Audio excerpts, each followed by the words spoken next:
Hello students, आज इस lecture में हम करेंगे एल्काइल हैलाइड्स का सेकंड पार्ट। फर्स्ट लेक्चर में हमने किया था एल्काइल हैलाइड्स के introduction, method of preparation, physical properties and chemical property. आज इसका करेंगे second part which is nucleophilic substitution reaction. ये इस यूनिट का सबसे इम्पोर्टेंट टॉपिक है। ये 100% आपके एग्ज़ाम के अंदर आता ही है। ठीक है, तो अब हम स्टार्ट करते हैं न्यूक्लियोफिलिक सब्स्टिट्यूशन रिएक्शन। आपका चैप्टर 4 है एल्काइल हैलाइड। ओके, स्टार्ट करते हैं nucleophilic substitution. First of all तो न्यूक्लियोफिलिक सब्स्टिट्यूशन का मतलब क्या है? न्यूक्लियोफिलिक मीन्स कोई न्यूक्लियोफाइल होगा इसके अंदर, ठीक है। और सब्स्टिट्यूशन मतलब उसका सब्स्टिट्यूशन होगा रिएक्शन के अंदर, सब्स्टिट्यूशन होगा रिएक्शन के अंदर। ऐसी रिएक्शन जिसके अंदर न्यूक्लियोफाइल का सब्स्टिट्यूशन हो, ठीक है। न्यूक्लियोफाइल किसी भी रिएक्टेंट के अंदर ऐड हो जाए और उस रिएक्टेंट से कोई और एटम निकल के चला जाए तो उसको बोलेंगे न्यूक्लियोफिलिक सब्स्टिट्यूशन। तो first of all alkyl halide के अंदर हमें न्यूक्लियोफिलिक सब्स्टिट्यूशन रिएक्शन पढ़नी है। तो पहले लिखेंगे the representation of alkyl halide is. Alkyl halide की रिप्रेजेंटेशन कैसे होगी? आपको पता है कि एल्काइल हैलाइड में एक हाइड्रोकार्बन ग्रुप होता है, सेकंड आपका होता है हैलोजन ग्रुप, ठीक है। अब ये इसकी रिप्रेजेंटेशन है। अब क्या होता है कि कार्बन की इलेक्ट्रोनेगेटिविटी कम होती है हैलोजन एटम के कंपैरिजन में। हियर हैलोजन हो सकता है आपका fluorine, chlorine, bromine and iodine, ठीक है। अब क्या करेगा कि इसकी इलेक्ट्रोनेगेटिविटी ज़्यादा होने की वजह से ये इलेक्ट्रॉन को अपनी तरफ अट्रैक्ट कर लेगा, तो पार्शली नेगेटिव चार्ज, ये पार्शली पॉजिटिव चार्ज, ठीक है। अब ये इलेक्ट्रोनेगेटिविटी के डिफरेंस की वजह से ये बॉन्ड क्या हो गया? पोलर। तो इस बॉन्ड के अंदर क्या आ गई? पोलरिटी। हाँ, तो इसके अंदर हम क्या लिखेंगे कि इसके अंदर जो आपका कार्बन एटम है एल्काइल हैलाइड का वो sp3 हाइब्रिडाइज्ड है, ठीक है। वो सिंगल बॉन्ड के थ्रू हैलोजन एटम से अटैच होता है। सेकंड पॉइंट में इन दोनों का इलेक्ट्रोनेगेटिविटी का हाई डिफरेंस होने की वजह से partially negative charge bring on halogen atom and partially positive charge on carbon atom, ठीक है। अब क्या होगा? ड्यू टू थर्ड पॉइंट में due to the electronegativity difference between carbon and halide this bond become a polar.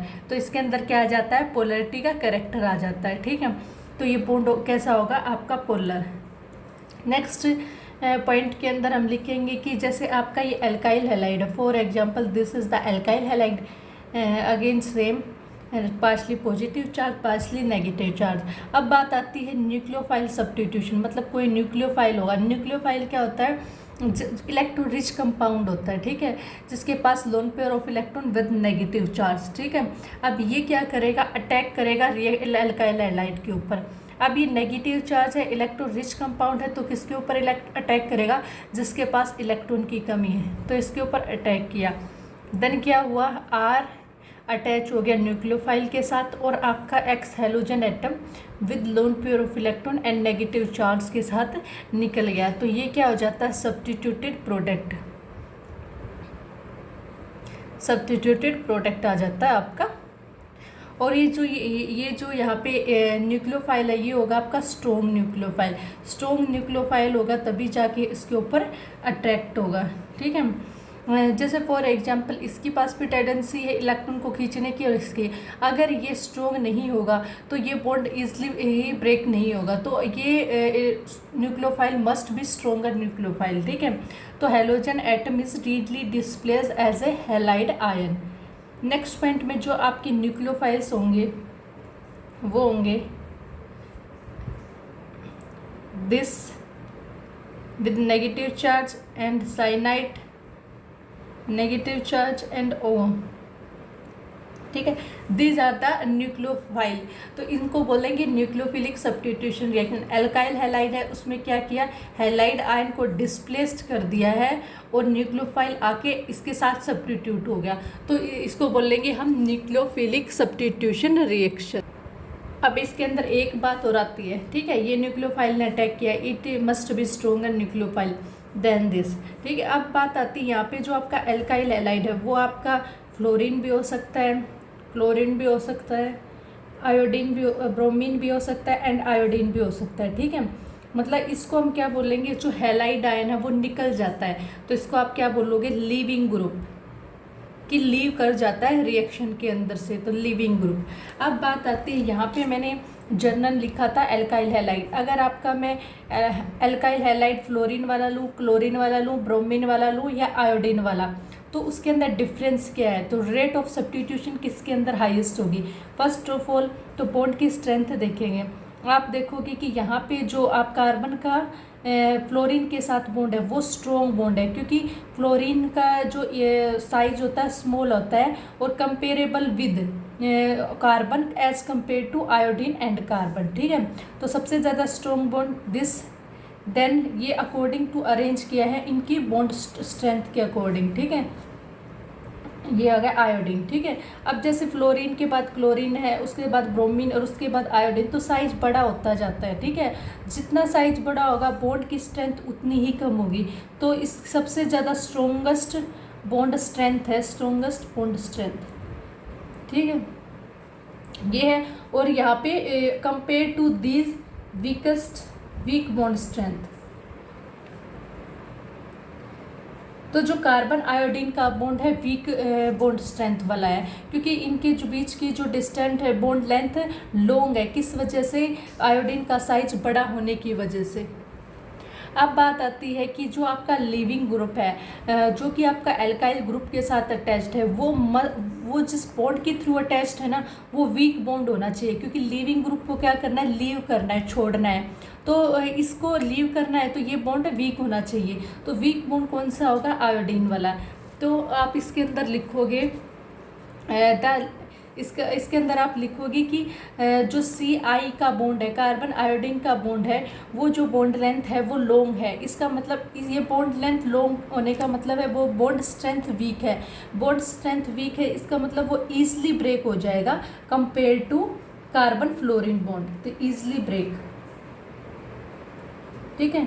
अब इसके अंदर आप लिखोगे रिएक्टिविटी, तो सबसे अच्छी रिएक्टिविटी किसके साथ होगी, न्यूक्लियोफाइल की एल्काइल आयोडाइड के साथ, then bromide, then chloride and then fluoride, ठीक है। तो सबसे बेस्ट लीविंग ग्रुप होगा आयोडीन, ब्रोमीन, साइज बड़ा होने की वजह से क्लोरीन, देन फ्लोरीन, ठीक है। This is the order of leaving group. तो ये थी आपकी न्यूक्लियोफिलिक सब्स्टिट्यूशन रिएक्शन। अब आता है types of nucleophilic substitution reaction. Types of nucleophilic substitution reaction, ये जो न्यूक्लियोफिलिक सब्स्टिट्यूशन रिएक्शन है वो दो टाइप्स की होंगी, ठीक है। एक होगी SN1 और सेकेंड इज SN2। तो इसको बोलोगे N से न्यूक्लियोफिलिक, S से सब्स्टिट्यूशन, 1 से यूनिमोलिकुलर। तो बोलोगे unimolecular nucleophilic substitution reaction, unimolecular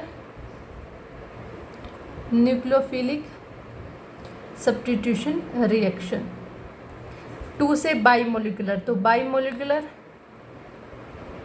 nucleophilic substitution reaction. तो आपकी दो टाइप्स की रिएक्शंस आ गई हैं, एक तो यूनिमोलिकुलर एंड एक बाईमोलिकुलर। अब हम इसको एक्सप्लेन करेंगे डिटेल में। अब इस फर्स्ट ऑफ ऑल हम एक्सप्लेन करेंगे SN2 reaction, which is bimolecular nucleophilic substitution reaction. First of all according, first points लिखेंगे according to the mechanism of SN2 reaction. ये जो SN2 रिएक्शन है वो होती सिंगल स्टेप में रिएक्शन होती है, ठीक है। तो according to this reaction the reaction is believed to takes place in a single step, to takes place in a single step. मतलब ये जो रिएक्शन होगी वो सिंगल स्टेप में होगी। मतलब सिंगल स्टेप मतलब रिएक्टेंट के अंदर फॉर्मेशन ऑफ बॉन्ड न्यूक्लियोफाइल के साथ, जैसे फॉर एग्जांपल लेती हूँ, ये कोई भी रिएक्टेंट आर है, ठीक है, इसके साथ आपका कोई भी आपका एलाइड ग्रुप अटैच्ड है, ठीक है। न्यूक्लियोफाइल इसके ऊपर क्या करेगा, अटैक करेगा न्यूक्लियोफिलिक सब्स्टिट्यूशन रिएक्शन में। तो सिंगल स्टेप, तो अटैक ऑफ न्यूक्लियोफाइल, अटैक करने के बाद क्या होगा, न्यूक्लियोफाइल कार्बन के साथ न्यूक्लियोफाइल अटैक होगा और ये निकलेगा। तो ये दोनों प्रोसेस कार्बन का न्यूक्लियोफाइल के साथ बॉन्ड बनने का और कार्बन का हैलाइड के साथ बॉन्ड ब्रेक होने का प्रोसेस एक साथ होता है, तो उसको बोलेंगे सिंगल स्टेप। तो जो SN2 रिएक्शन होगी उसके अंदर दोनों प्रोसेस एक साथ होंगी, तो डेट इज़ वाई हम SN2 को बोलते हैं सिंगल स्टेप रिएक्शन। क्या for example first point, second point, जैसे आपका इधर मैंने लिया है alkyl halide according to electronegativity difference, halide ion contain negative charge, alkyl contain positive charge, और OH as a nucleophile attack करेगा इसके ऊपर। तो नेगेटिव चार्ज है तो पॉजिटिव के साथ अटैच होगा, तो फॉर्मेशन बनेगी ROH और आपका हैलाइड निकल जाता है। ठीक है, तो अब क्या होता है कि इसके अंदर अटैक ऑफ न्यूक्लियोफाइल, इसको बोलोगे अटैक ऑफ न्यूक्लियोफाइल। ठीक है, और इसका निकलना, इसको बोलोगे loss of halide ion, halide ion. ठीक है, तो बॉन्ड फॉर्म होगा एल्काइल ग्रुप के कार्बन के साथ न्यूक्लियोफाइल का, और बॉन्ड ब्रेक होगा एल्काइल ग्रुप के कार्बन का और हैलाइड का। तो ये दोनों प्रोसेस है ना एट ए सेम टाइम पे होती है। ठीक है, तो फर्स्ट प्रोसेस इसको A मान लेती हूँ और इसको B, तो दोनों प्रोसेस होंगी ना A B सेम टाइम पे होती है, मतलब bond making with nucleophile and bond breaking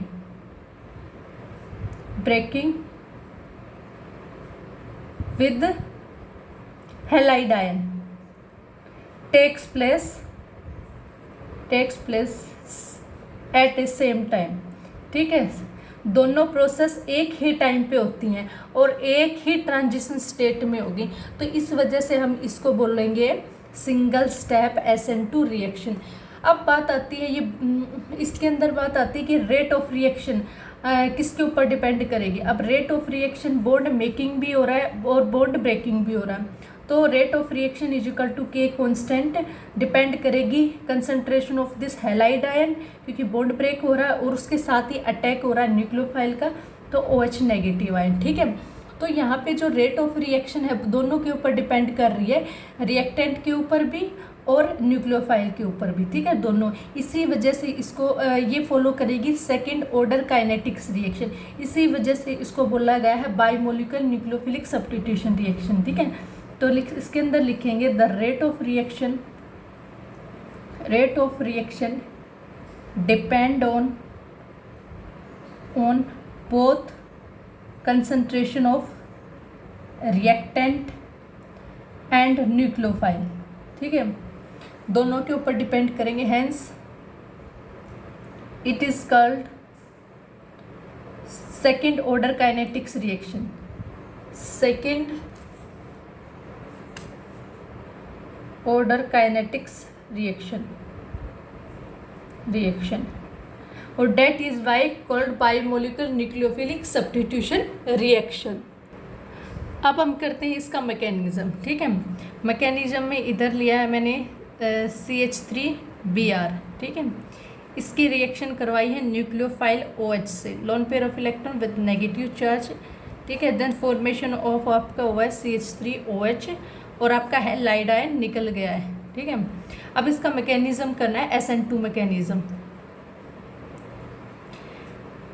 आपको पता है कि जितने भी मॉलिक्यूल्स होते हैं वो 3D होते हैं। ठीक है, तो यहाँ पे आपका है hydrogen atom attached with one hydrogen atom, ये आपने फर्स्ट सेमेस्टर में की होगी स्टीरियो केमिस्ट्री। ठीक है, तो कार्बन को हम पेपर के ऊपर रिप्रेजेंट कर रहे हैं, तो इसका मतलब होता है कि ये वाला आपका फर्स्ट ऑफ ऑल ये रिएक्टेंट है, एक हाइड्रोजन बिलो द प्लेन है, एक हाइड्रोजन अबो द प्लेन है और दो प्लेन पे हैं। जैसे ये पेपर है, पेपर पे रिप्रेजेंट किया कोई भी कार्बन एटम है, यहाँ पे एक हाइड्रोजन नीचे की तरफ है, एक हाइड्रोजन ऊपर की तरफ है और दो साइडों में है एक hydrogen and bromine. This is the methyl bromide. अब इसके अंदर OH आपका जो न्यूक्लियोफाइल था वो अटैक करेगा, इसके ऊपर अटैक करेगा। ठीक है, ये काम करेगा एज ए न्यूक्लियोफाइल है ये। ठीक है, अब क्या बनेगा, ये अटैक करेगा और क्लोरीन लीव कर जाएगा। ठीक है, ये है आपका सबस्ट्रेट जिसके ऊपर आपकी रिएक्शन हो रही है, और इसकी जो स्ट्रक्चर है at this point tetrahedral structure है। तो स्ट्रक्चर कैसी है यहाँ पे, टेट्राहेड्रल। अब इसके अंदर क्या होगा, hydrogen atom 1 below the plane, second this is above the plane, dashed line को आप रिप्रेजेंट करोगे below the plane, and solid ये वाली जो लाइन है इसको रिप्रेजेंट करोगे अबोव द प्लेन, और एक हाइड्रोजन। अब क्या होगा कि इसके अंदर से ये OH एटम आके यहाँ पे अटैच हो जाएगा। ठीक है, 3 हाइड्रोजन अटैच कर दिया, तो ये OH जो न्यूक्लियोफाइल है उसके साथ बॉन्ड बनेगा। तो यहाँ पे लिख देती हूँ मैं dash line which is represent the bond making process, bond making process, bond making. यहाँ पे न्यूक्लियोफाइल के साथ बॉन्ड की फॉर्मेशन हो रही है। ठीक है, और यहाँ पे जो हैलाइड आयन है वो भी डैश लाइन से रिप्रेजेंट कर रही हूँ। यहाँ पे क्या हो रहा है कि बॉन्ड ब्रेक हो रहा है, हैलाइड आयन रिलीज हो रहा है। ठीक है, तो ये जो स्टेट होगी वो स्टेट जहाँ पे एक न्यूक्लियोफाइल के साथ बॉन्ड बन रहा है और एक हैलाइड आयन निकल रहा है, तो ये क्या होगी, ट्रांजिशन स्टेट होगी, ट्रांजिशन स्टेट। ठीक है, अब ट्रांजिशन स्टेट होगी ये से, अब इससे प्रोडक्ट की फॉर्मेशन होगी। ठीक है, ये प्लेनर होगी, इसमें क्या करेगा, ब्रोमीन आयन निकल जाएगा, तो आपका बनेगा हाइड्रोजन, एंड हियर आपका है हाइड्रोजन, और न्यूक्लियोफाइल की अटैच हो गया है और ब्रोमीन आयन निकल गया है as a living group. This is living group. तो ये है आपका मैकेनिज्म SN2 रिएक्शन का, प्रोडक्ट की फॉर्मेशन होगी और लिविंग ग्रुप निकल गया है। जैसे स्टार्टिंग में रिएक्टेंट है उसकी स्ट्रक्चर टेट्राहेड्रल थी, तो यहाँ पे भी टेट्राहेड्रल स्ट्रक्चर है। जब ट्रांजिशन स्टेट आई वहाँ पे इसकी स्ट्रक्चर हो गई थी प्लेनर। अब 3 to 4 लाइन्स लिखेंगे हमें किस मैकेनिज्म के बारे में।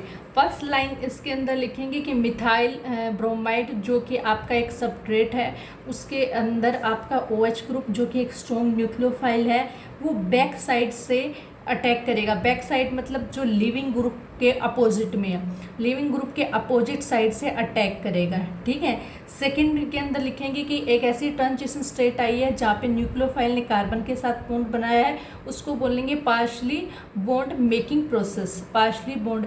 और साथ में ही लिविंग ग्रुप जो कि हैलाइड ग्रुप है वो ट्रांजिशन स्टेट के ऊपर लीव कर रहा है सबस्ट्रेट को, तो उसको बोलेंगे partially bond breaking process, bond breaking process. ठीक है, तो ये ट्रांजिशन स्टेट है। और फिर क्या होगा कि ट्रांजिशन स्टेट से आपका, हाँ सुनो, अब ट्रांजिशन स्टेट पे जो कार्बन की, यहाँ पे जो कार्बन की हाइब्रिडाइजेशन होती है वो sp3 होती है। ठीक है, और ट्रांजिशन स्टेट पे जो कार्बन की हाइब्रिडाइजेशन होगी वो sp2 हाइब्रिडाइजेशन स्टेट होगी, और फाइनल प्रोडक्ट के अंदर होगी वो भी sp3 ही होगी। अब आए हो आप सेकंड पॉइंट के ऊपर, उसके अंदर आप बता दो कि बॉन्ड बन रहा है, बॉन्ड ब्रेक हो रहा है, ट्रांजिशन स्टेट है, स्ट्रक्चर प्लेनर हो गया, और sp2 carbon atom sp2 hybridization state को ऑक्यूपाई करता है। अब नेक्स्ट स्टेप के अंदर जो ब्रोमीन है वो अपने लोन पेयर ऑफ इलेक्ट्रॉन लेके निकल जाएगा and formation of the final product. ठीक है, अब करते हैं एनर्जी प्रोफाइल डायग्राम।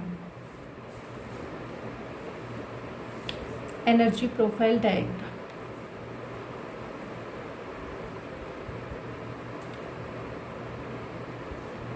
जैसे पिछली यूनिट के अंदर हमने एक एनर्जी प्रोफाइल डायग्राम के अंदर मैकेनिज्म को पुट किया था, सेम वैसे यहाँ पे करना है। ठीक है, यहाँ पे आएगा P से प्रोग्रेस, O से ऑफ, R से reaction, progress of reaction, here energy. ठीक है, horizontal line, this is X axis, this is Y axis.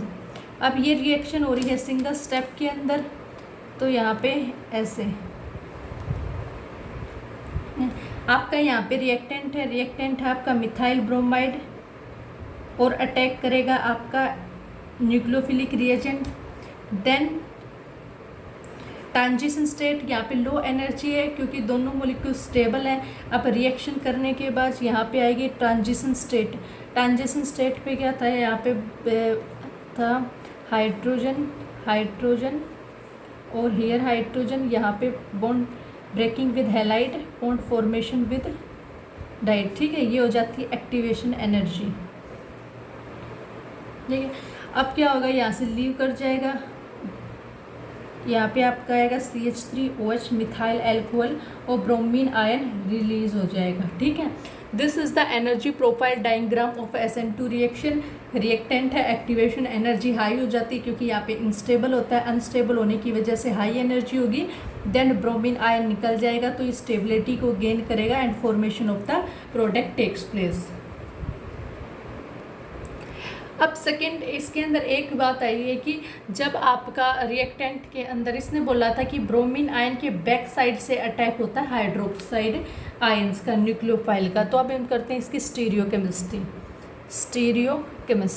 Stereochemistry का मतलब क्या होता है कि जब आपने रिएक्टेंट लिया, ठीक है, रिएक्टेंट जैसे R मैंने रिएक्टेंट लिया है, ठीक है, और R से मैंने बनाया है प्रोडक्ट, ठीक है, तो मैं पहले R की रिएक्टेंट की कॉन्फ़िगरेशन चेक करूँगी। मान लो इसकी कॉन्फ़िगरेशन कुछ भी S है या R है, और जब प्रोडक्ट की कॉन्फ़िगरेशन चेक करूँगी, अगर दोनों कॉन्फ़िगरेशन सेम होंगी तो हम बोलते हैं रिटेंशन ऑफ कॉन्फ़िगरेशन। अगर दोनों डिफरेंट होती तो इन्वर्जन ऑफ कॉन्फ़िगरेशन। तो उसको बोलते हैं स्टीरियोकेमिस्ट्री के रिएक्टेंट के अंदर जो स्टेटस था क्या वह प्रोडक्ट के अंदर है या नहीं। तो स्टीरियोकेमिस्ट्री के अंदर सेम आपका यहाँ पे एक मैंने सब्सट्रेट ले लिया है which is alkyl halide C6H13, here hydrogen atom and here CH3 group। इसका नाम है आपका 2-ब्रोमो ऑक्टेन। ठीक है, क्या करेगा आपका अटैक करेगा ये न्यूक्लियोफाइल और यहाँ से ये रिलीज़ करेगा। तो यहाँ पे बनी थी आपकी transition state which is H13,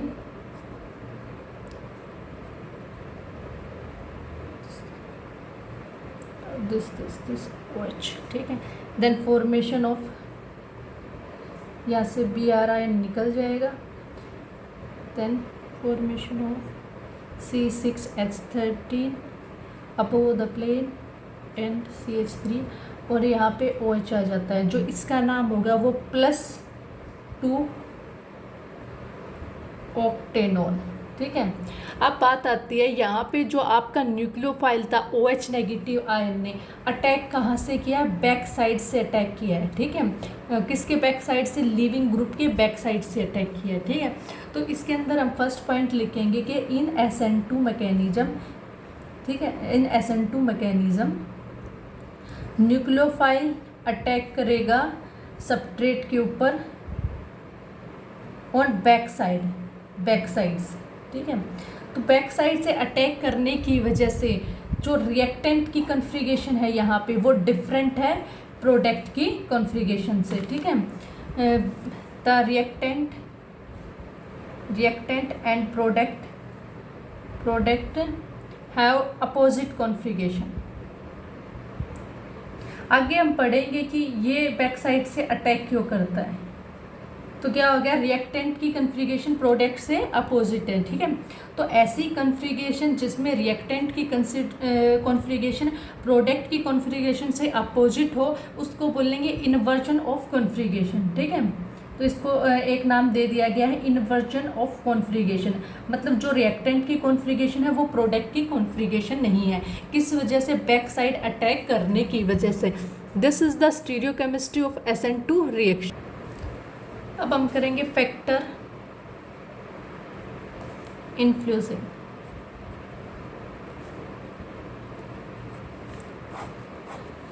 बात यहाँ पे आई है inversion of configuration SN2 mechanism क्यों देता है। ठीक है, तो फर्स्ट ऑफ ऑल है स्टीरिक फैक्टर।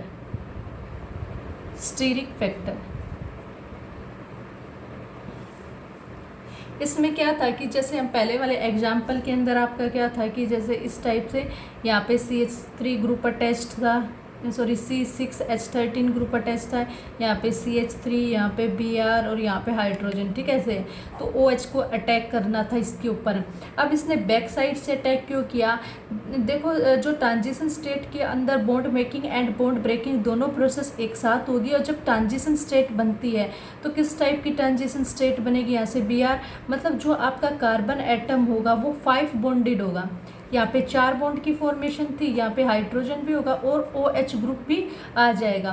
तो तो ये वाली जो प्रोसेस है ट्रांजिशन स्टेट पे, जहाँ पे ब्रोमीन निकलेगा और OH अटैच्ड होगा, तो वो स्टीरिकली हिंडर्ड हो जाती है। अब आगे जो आपके ग्रुप अटैच होते हैं जैसे CH3 C2H5 दो R ग्रुप अटैच्ड होंगे, तो वो ग्रुप अटैच होने की वजह से स्टीरिकली हिंड्रेंस क्रिएट हो जाती है। तो वो क्या करते हैं, ब्रोमीन वाली पोजीशन को ब्लॉक करके रखते हैं। तो जिस वजह से जो न्यूक्लियोफाइल है उसके पास है ना चांस ही नहीं होता आगे से अटैक करने का, इस वजह से वो सबस्ट्रेट के पीछे से अटैक करता है। तो due to steric hindrance factor the size effect the, तो इससे क्या पता चला कि जो R ग्रुप है, मिथाइल ग्रुप है, उनका साइज इफेक्ट करता है रेट ऑफ रिएक्शंस को। तो स्टीरिक हिंड्रेंस की वजह से वो बैक साइड से अटैक करेगा।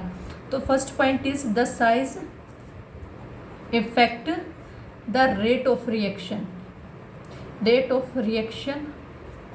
ऑफ SN2 मैकेनिज्म, ठीक है। सेकेंड केस में जब उसकी हाइड्रोलिसिस होती है, methyl bromide means OH group आके अटैच होता है, तो उस कंडीशन पहले ये टेट्राहेड्रल पोजीशन में होगा, देन आपका प्लेनर हो जाता है, देन आपका फिर टेट्राहेड्रल पोजीशन के अंदर अटैच हो जाता है, ठीक है। तो उसके अंदर क्या होगा, जब ट्रांजिशन स्टेट आएगी तो वो वाला कंपाउंड हाईएस्ट एनर्जी ऑक्यूपाई कर लेगा, जिसकी वजह से अनस्टेबिलिटी इंक्रीज हो जाती है। तो जनरली आप यहाँ पे 3-4 जो पॉइंट्स लिखोगे फैक्टर इन्फ्लुएंसिंग में, तो पहले तो आपको पूरा डिफाइन करना पड़ेगा कि एक सबस्ट्रेट होगा, ये आके अटैक होगा, स्टेरिक हिंड्रेंस होगी, निकलेगा ट्रांजिशन स्टेट पे, जो मैं पहले एक्सप्लेन कर चुकी हूँ वो वाली चीज़ें, ठीक है। तो नेक्स्ट में लिखोगे increased crowding around the central atom. मैंने आपको नोट्स प्रोवाइड किए हुए हैं, तो लैंग्वेज उसके अकॉर्डिंग देख के लिख लेना है। Around the central atom, this give rise to particularly strong non bonded interaction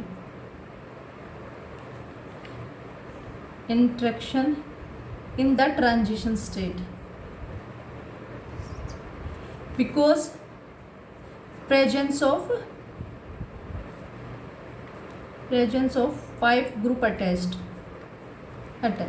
ठीक है। वो क्या कहता है कि ट्रांजिशन स्टेट के अंदर जब दो प्रोसेस एक साथ हो रही होती हैं तो उसके अंदर नॉन बॉन्डिंग इंटरेक्शन होता है, मतलब कंप्लीटली बॉन्ड नहीं बन रही है, पार्शली बॉन्ड ब्रेकिंग मेकिंग की फॉर्मेशन होती है, बट वो स्ट्रॉन्ग इंटरेक्शन है, उनके बीच में फोर्स ऑफ अट्रैक्शन स्ट्रॉन्ग है, और उसके अंदर जो क्राउडिंग है ना वो इंक्रीज हो।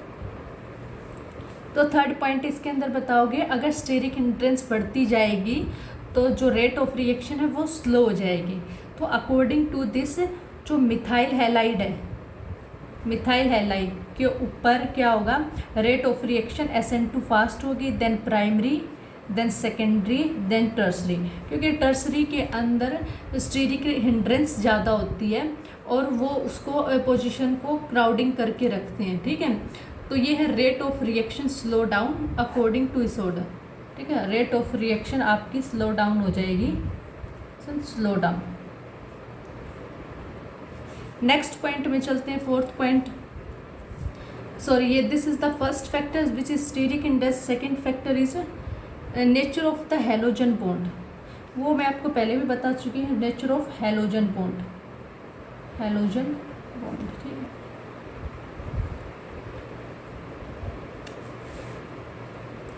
अब इसके अंदर क्या करना, nature of halogen bond means carbon fluorine का बॉन्ड, कार्बन क्लोरीन का बॉन्ड, कार्बन ब्रोमीन का बॉन्ड एंड कार्बन आयोडीन का बॉन्ड, ठीक है। इसके अंदर ये इसको आप बोल भी सकते हो elimination of leaving group, elimination of leaving group, ठीक है। वो आपको मैं बता चुकी हूँ, सबसे लेस्ट बॉन्ड स्ट्रेंथ होगी दिस, तो सबसे बेटर लिविंग ग्रुप होगा दिस, ठीक है। तो इसके अंदर लिखोगे कि आप सबसे ईजिली आयन जो हैलाइड आयन निकलेगा वो आयोडीन निकलेगा, क्योंकि साइज बड़ा होने की वजह से कार्बन के साथ उनकी बॉन्ड लेंथ सबसे लॉन्ग होगी, लॉन्ग बॉन्ड लेंथ होगी तो स्ट्रेंथ कम होगी तो ईजिली वो बॉन्ड ब्रेक हो जाएगा, ठीक है। तो ये this is the order of leaving group, iodine, bromine, chlorine and fluorine, ठीक है। ये लिविंग ग्रुप है का ऑर्डर है। देन आप लिखोगे कि रिएक्टिविटी, तो रिएक्टिविटी किसकी होगी सबसे ज़्यादा, दिस, जिसका लिविंग ग्रुप बेस्ट होगा। Then bromine, then chlorine, then fluorine, ठीक है। बेसिसिटी सबसे हाई किसकी होगी, फ्लोरीन, तो नेगेटिव, फिर देन क्लोरीन, ये वाला ऑर्डर चलेगा, ब्रोमीन एंड देन आयोडीन, ठीक है। ये बेसिसिटी का ऑर्डर है, ये लिविंग ग्रुप का है, एंड ये रिएक्टिविटी ऑफ एल्काइल ग्रुप का ऑर्डर है। अब हम चलते हैं थर्ड पे, nature of the nucleophile. Nature of nucleophile, nucleophilic reagent.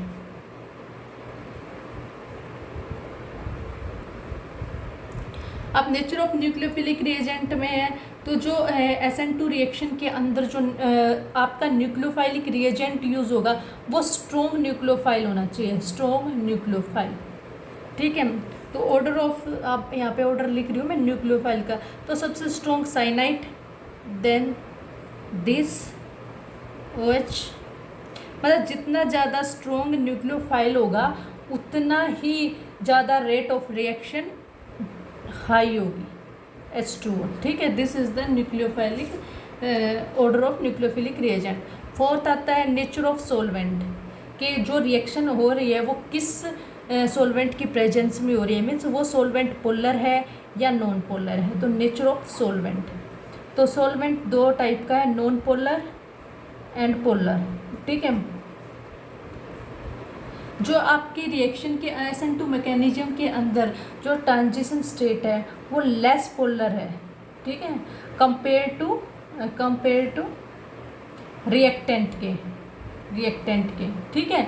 तो लेस पोलर है कंपेयर टू रिएक्टेंट के। तो ट्रांजिशन स्टेट के अंदर जो नेगेटिव चार्ज है पूरे एटम के ऊपर डिस्पर्स्ड होके रखा है, पूरे डिफरेंट एटम के ऊपर, तो इस वजह से आप यूज़ करोगे पोलर सोलवेंट। अब पोलर सोलवेंट की बात आ गई कि आपको SN2 मैकेनिज्म के अंदर पोलर सोलवेंट है, अब वो हाई पोलर सोलवेंट यूज़ करना है या लो पोलर सोलवेंट है। तो जो पोलर सोलवेंट आप यूज़ करोगे उसकी पोलैरिटी स्लो होनी चाहिए, मतलब वो कम पोलर होना चाहिए, तो लेस पोलर सोलवेंट यूज़ करोगे सोलवेंट, ठीक है। तो polarity of solvent slow down the rate of reaction to some extent. अगर आप पोलैरिटी इंक्रीज कर दोगे सोलवेंट की तो वो रिएक्शन को स्लो डाउन कर देगा। तो मेन आप याद रखना लेस पोलर सोलवेंट होना चाहिए, क्योंकि ट्रांजिशन स्टेट लेस पोलर है कंपेयर टू रिएक्टेंट के।